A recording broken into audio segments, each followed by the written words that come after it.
Hi, Jamie with Jelly Switch, and today I want to talk a little bit about choice overload in co-working spaces, and specifically in co-working space memberships. So choice overload is real. So I don't know how many of you have heard of this study, but there was a really fun experiment done by researchers at Columbia. They sat outside of a grocery store offering samples of jam. And in one side of the study, they offered customers 6 different flavors. And on the other side, 24.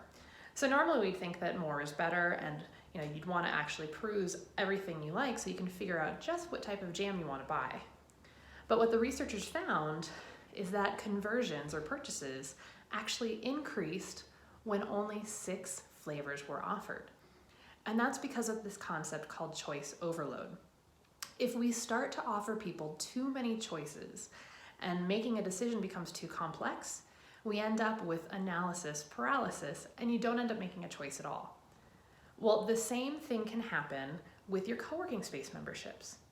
If you start to offer people too many ways to join your space or too many different types of memberships, they may not really be able to choose which one's going to be good for them, and then they won't join at all. So keep this in mind, especially if you're setting up, what types of memberships do your customers or your potential customers really need? So for example, the co-working desk membership is a staple, but there's also a part-time or hot desk versus a dedicated desk option. Those are 2 great choices. If you offer private offices, that might be a different membership, but notice you're already at 3 different options. Next, if you want to allow for drop-ins or day passes, that's a 4th. Do you want people to be able to have punch cards of like 5 or 10 day passes at a time?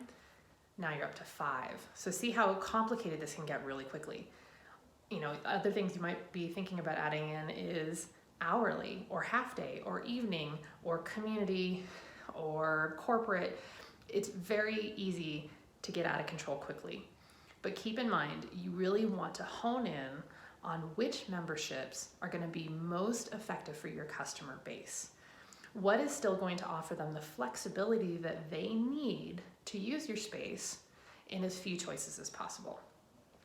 So if you're starting out a co-working space, what we recommend is start with a kind of flex desk or hot desk style membership, and that can either be something like a 10-day per month plan or some other form of part-time, a couple days a week, and also a dedicated desk option that really gets you that full-time recurring monthly membership. From there, see and talk to your customers and see what they like. Are they really gravitating towards that? Are your private offices empty? Maybe you do need more desk options. But start small, start simple, build up from there by really talking to your customer base and your community.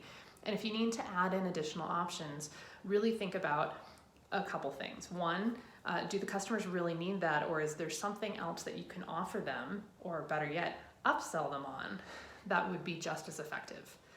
And 2, how much operational complexity, i.e. your time, are you going to be adding in order to accommodate multiple additional membership options?